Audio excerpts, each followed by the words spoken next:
que foi a bola cantada pelo Valdemar Costa Neto logo depois da entrevista que o Alexandre de Moraes concedeu com exclusividade à Globo. E que, de certa maneira, reapareceu nas buscas e apreensões de hoje. O que o Alexandre de Moraes falou no dia 4 de janeiro? Ele falou que as investigações do 8 de janeiro revelaram para ele 3 planos contra ele. O primeiro é que ele seria preso. O segundo é que ele seria assassinado e o corpo desovado no caminho de Goiânia. Por que Goiânia? Não sei, mas ele falou. E o terceiro, que ele seria enforcado na Praça dos Três Poderes. Uma vez que ele falou isso, o que isso significa juridicamente? Significa que ele era a potencial vítima. Sendo ele vítima, ele é parte interessada. Sendo parte interessada, o que é que percebeu o Valdemar Costa Neto? Algo que estava na nossa cara, mas que só ele levantou a lebre, só ele percebeu. Ele falou, o ministro Alexandre de Moraes, ele não pode julgar depois dessa entrevista, porque ele revelou que ele é parte interessada. E aí, meus senhores, tem uma coisa mais grave, que isso Valdemar Costa Neto não falou. E eu vou falar para vocês, não. Quem vai falar para vocês é a lei. É a lei 1079 de 1950. E essa lei, a 1079 de 1950, ela diz o seguinte no artigo 39, item 2.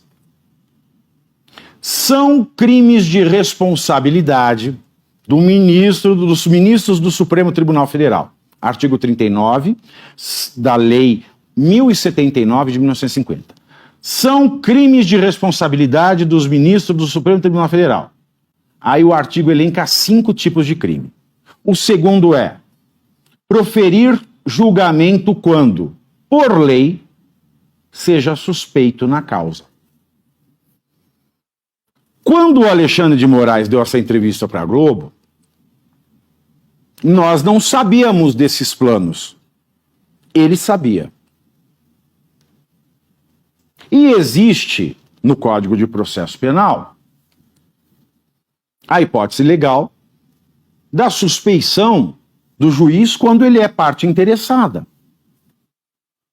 E se o Alexandre de Moraes confessou no dia 4 que ele sabia dos planos contra ele, ele confessou que era parte interessada, mas ele confessou que era parte interessada num momento em que ele já tinha julgado, sabendo se ele parte interessada, sabendo se ele suspeito na hipótese legal, num momento em que ele já tinha julgado 30 pessoas. Logo, isso abriu a porta do impeachment do Alexandre de Moraes, porque ele cometeu um crime de responsabilidade de forma muito explícita.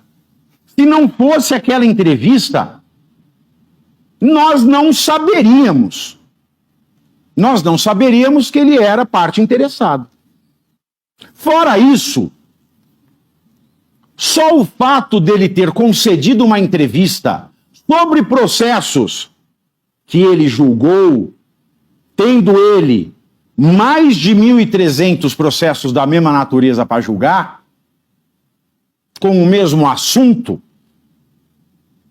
nas mesmas circunstâncias, na mesma data, com o mesmo mote, fazendo parte do mesmo círculo do grande crime multitudinário ou dos crimes multitudinários, conforme eles têm julgado, ele já prejulgou os demais, à época, ele já tinha julgado 30, quando ele dá a entrevista, ele já prejulgou exatamente os próximos 1.324 casos. E como ele deu uma entrevista em que ele não só revelou que era suspeito para julgar os 30 que tinha condenado, ele se tornou, ao prejulgar os próximos 1.324 casos ainda pendentes, ele se tornou não só, com certeza, impedido, mas ele também quebrou o decoro da função judicial, porque a lei orgânica da Magistratura Nacional proibidíssimo de qualquer juiz, desembargador ou ministro dar entrevista sobre os casos que eles estão julgando. E quebrar o decoro da magistratura é uma outra hipótese de crime de responsabilidade. E aí nós já temos 2 crimes de responsabilidade para ir atrás no Senado do impeachment do Alexandre de Moraes. E quem levantou essa lebre foi o Valdemar Costa Neto. Dias depois dessa entrevista que o Alexandre de Moraes deu, estando o Alexandre de Moraes proibido.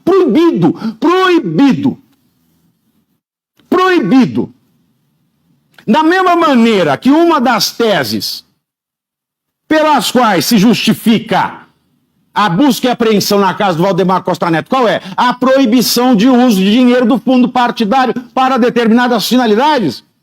O Alexandre de Moraes também estava proibido pela lei de dar entrevista sobre os casos que ele julga do Rio de Janeiro. Aí eu pergunto, no caso de hoje,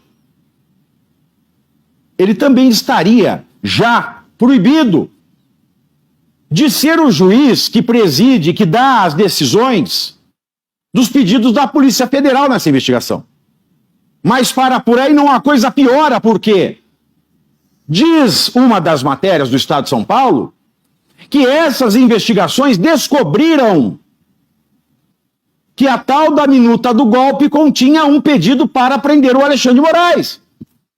E se esta minuta do golpe, a qual ele quer penalizar Bolsonaro e a sua trupe, continha um pedido para prender o Alexandre de Moraes, o Alexandre de Moraes não pode despachar nesse caso. O Alexandre de Moraes não pode, despachando, ele torna nula a investigação.